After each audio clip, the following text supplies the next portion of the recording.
মান্যতা দিই ভগবান শ্রীকৃষ্ণকে। ভগবান শ্রীকৃষ্ণ কি বলেছেন? নৈনং সিন্ধন্তি না চৈনং দহতি পাবক না চৈনং ক্লেদান্তক না চৈনং শোষিত মারুত। অর্থাৎ আপনি আমি আমরা সারা জীবন ভগবান কৃষ্ণের নাম করলাম, সেই ভগবান কৃষ্ণ গীতার সাংখ্যযোগে এই কথাগুলি বললেন যে আত্মাকে কখনো অস্ত্র দ্বারা ছেদন করা যায় না, আগুন দ্বারা পোড়ানো যায় না, বায়ু দ্বারা তাকে শুষ্ক করা যায় না এবং জল দ্বারা তাকে ভেজানো যায় না। আত্মা নিত্য, শাশ্বত, অবিনশ্বর। তাহলে সেই আত্মার আবার পাপ, তাপ, স্বর্গনরক কোথায় হয়, এইগুলো আমরা প্রশ্ন রাখছি। যে আত্মার যখন কোনো কিছুই হয় না, তাহলে সেই আত্মাকে আমরা স্বর্গে পাঠাই। স্বর্গ কোথায় আমরা জানতে চাই। স্বর্গ যদি গোলককে বলা হয়, সেই গোলকাধিপতি শ্রী হরিচাঁদ অগতির গতি আমার হরিসঙ্গীতে অশ্বিনী গোসাই লিখে গেছেন, জন্ম নিল হরিশ্চন্দ্র নমশূদ্র কুলে, এলো গোলক ছেড়ে গোলকপতি ভূতলে। তাই তো? তাহলে তুমি, আমি, আমরা যে আত্মাকে স্বর্গে প্রেরণ করছি তন্ত্র মন্ত্র জাপ যজ্ঞ দিয়ে, যা একটা অনাচার, ব্যভিচার, মিথ্যা, কাল্পনিক, যা ব্যবসা কিছু সম্প্রদায়ের মানুষের, যারা পেট পূজা সাজিয়ে নেয়। কথাগুলো আমি বলছি না, এ কথাগুলো কে বলছে?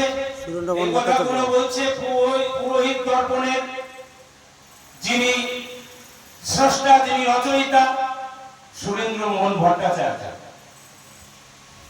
তিনি বলছেন, যদি যদি কেউ দেখতে চান, আমি দলিল নিয়েই ঘুরি। আমি ছোট মানুষ, কিন্তু দলিল নিয়ে ঘুরি। পুরোহিত দর্পণ, সেই পুরোহিত দর্পণে লিখেছেন সুরেন্দ্র মোহন ভট্টাচার্য, তার ভূমিকায় লিখেছেন, যাহারা মূর্খ অন্য উপায়ে উদাহরণের সংস্থান করিতে পারে না, তাহারাই যাজক বা পুরোহিত। তাহলে কি বলছে? তাহলে আপনি আমি একজন মূর্খকে এনে জাপ যজ্ঞ, তন্ত্র মন্ত্র দ্বারা ওই আত্মাকে স্বর্গে পাঠানোর ব্যবস্থা করছি, যে একটা মিথ্যা, অনাচার, যুক্তিহীন, অবৈজ্ঞানিক কর্মকাণ্ড ছাড়া আর কিছু নয়। তাহলে যিনি লিখেছেন এই গ্রন্থটা পুরোহিত দর্পণ, তিনি বলছেন যে উদাহরণের সংস্থান করিতে, অর্থাৎ পেটের ভাত জোগাড় করতে তারা এই সমস্ত কর্মকাণ্ড করেছে। আমি কিন্তু প্রমাণ দিচ্ছি, আমি বলছি না। তাহলে যিনি লিখেছেন পুরোহিত দর্পণ, তিনি এই কথাগুলি বলছেন। আর কি বলছেন? আর কি বলছেন? সঠিকভাবে পৌরোহিত্য ক্রিয়া সম্পন্ন করিতে হলে পুরোহিতের সংস্কৃত শাস্ত্রে পারদর্শিতা থাকা আবশ্যক, বহু শাস্ত্র অধ্যয়নের আবশ্যক, যোগী হওয়া আবশ্যক। বর্তমান পুরোহিতগণের মধ্যে অনেকে প্রকৃত পুরোহিত পদবাচ্য থাকিতে পারেন, কিন্তু অধিকাংশই যে অজ্ঞ তাহাতে কোনো সন্দেহ নাই। কি বাবা, কথা বোঝা যাচ্ছে? কিন্তু বর্তমানে দুঃখের সঙ্গে জানাতে আমি বাধ্য হচ্ছি, আমাদের সমাজে যেহেতু গুরুচাঁদ ঠাকুর 1881 সাল থেকে প্রথম শিক্ষার আন্দোলন শুরু করেছেন, বিদ্যালয় প্রতিষ্ঠা শুরু করেছেন, তারপর থেকে আমাদের মানুষ ধীরে ধীরে এই বিদ্যার অমৃত ফল, জ্ঞান ফল তারা ভক্ষণ করতে শুরু করেছে, একটু একটু করে জানতে শিখেছে। আমরা এই মানুষদের বোঝাতে পারছি না যে স্বর্গ নরক বলে কিছু নেই।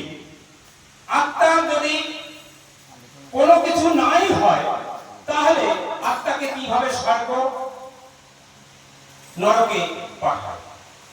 আমি প্রশ্ন রাখি যে করোনাকালীন সময়ে 2021-22 সালে যে লক্ষ লক্ষ মানুষ মারা গেল, সেই সমস্ত পিতামাতা যারা মারা গেল করোনা ভাইরাসে আক্রান্ত হয়ে, তাদের সন্তানরা সেই সমস্ত পিতামাতার শ্রদ্ধা ক্রিয়া তো দূরে থাক,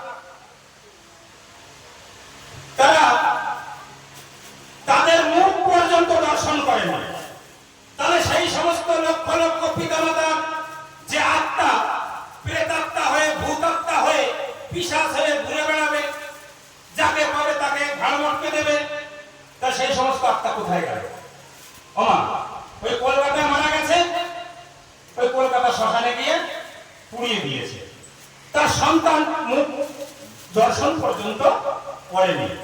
তাহলে এই যে লক্ষ লক্ষ মানুষ, সারা পৃথিবীতে কয়েক কোটি মানুষ মারা গেল, সেই মানুষের আত্মাগুলি তো প্রেতাত্মা হবে, তাদের তো তন্ত্র মন্ত্র যজ্ঞ দ্বারা কোনো ক্রিয়াকর্ম করা হয়নি। ভালো করে বুঝবেন, তাহলে সেই আত্মাগুলো কোথায় গেছে? কথা বুঝে আসছে?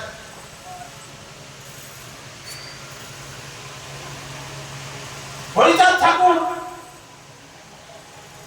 তার পুত্র, সুযোগ্য পুত্র গুরুচাঁদ ঠাকুর, গুরুচাঁদ ঠাকুর কি বললেন? প্রমাণ দিচ্ছি। গুরুচাঁদ ঠাকুরের বড় পুত্র শ্রদ্ধেয় শশীভূষণ ঠাকুর যখন ইহলোক ত্যাগ করলেন, তখন পিয়ার ঠাকুর এই ভবিষ্যান্ন শুরু করলেন, অর্থাৎ মা সাপুড়াইয়ে সেই সমস্ত খাদ্য খাবার পেজ নাম্বার, বই নাম্বার। পিয়ার ঠাকুরের আত্মচরিত, পূর্ব স্মৃতি বা আত্মচরিত 150 নম্বর পৃষ্ঠা। যখন শশীভূষণ ঠাকুর চলে গেলেন, একটু আগে এক মহাশয় আলোচনা করে গেলেন যে গুরুচাঁদ ঠাকুর শিব শক্তি, শিবাবতার, মহাদেব, মহাকাল, তারকনাথ, কেদারনাথ, বহুনাথ, সে কালকূট হালাহাল বিষ পান করে, সমুদ্র মন্থনের পরে কালকূট হালাহাল বিষ পান করে এই বিশ্ব জগৎকে তিনি রক্ষা করেছিলেন। তাহলে সেই মহাদেবের কমন শক্তি, সেই শক্তি যদি গুরুচাঁদ ঠাকুরের মধ্যে নিহিত থাকে, তাহলে গুরুচাঁদ ঠাকুর 90 বছর পর্যন্ত জীবিতকালে একদিনও কি তিনি ত্রিশূল ধরেছেন? যখন পদ্মবিলার যুদ্ধ হয়েছে, ত্রিশূল ধরে তিনি যুদ্ধ করেছিলেন। তিনি কুঞ্জকে কি দিয়েছিলেন? ঢাল সড়কি দিয়েছিলেন। তখন তিনি ত্রিশূল ধরেননি কেন?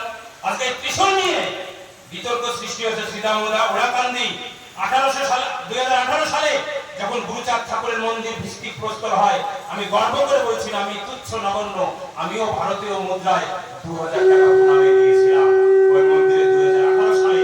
কিন্তু আমি যদি জানতাম আমার এই তারকের জয় নিশান ওই মন্দিরের গায়ে শিখরে উঠবে না, আমার মতো হাজার হাজার ভক্তরা প্রণামী দিত কি বাবা? উড়িতেছে জয় পতাকা হরিনামের হিল্লোলে, ছিল রে সমনের দখল, গেল রে একতলে। এই সমন কারা ছিল? যারা যুগে যুগে হাজার হাজার বছর ধরে আমাদের সঙ্গে প্রতারণা করেছে, বঞ্চনা করেছে, অত্যাচার করেছে, শোষণ করেছে। তাদের খপ্পরে আমাদের সমাজের মানুষ আজও পড়ে রয়েছে, আজও তারা ভয়ে রয়েছে। এই স্বর্গ নরকের ভয়, এই পাপ তাপের ভয়, ভয় ক্যান্সারের মতো হৃদয়ের একেবারে গভীরে প্রথিত হয়ে রয়েছে।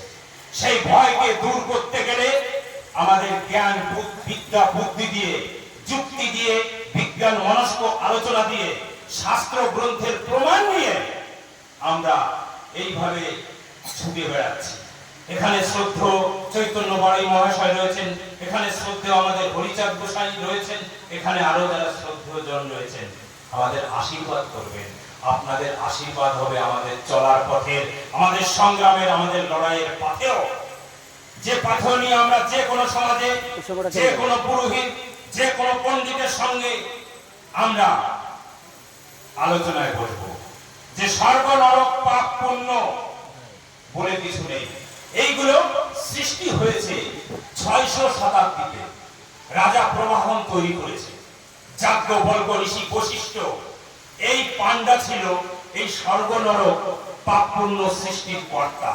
যে তুমি ভালো কাজ না করলে তুমি নরকে যাবে, তুমি ভালো কাজ যদি করো তাহলে স্বর্গে যাবে, তাহলে তোমাকে আচার বিচারগুলো মেনে চলতে হবে। আর এই যজ্ঞের দ্বারা এই সমস্ত কার্যকলাপ শুরু হয়েছে 1500 শতকে। আজ থেকে মাত্র 500 বছর আগে এই ক্রিয়াকর্ম শুরু হয়েছে। আমি যদি বলি 15 শতক, কত সাল বলুন তো? আমি ইতিহাসের লোক, ইতিহাস ধরে উত্তর দেব। 1500 শতক। কোন শতক মানে 100? কোন 100 বছর সময়কালকে 15 শতক বলা হয়? অর্থাৎ 1400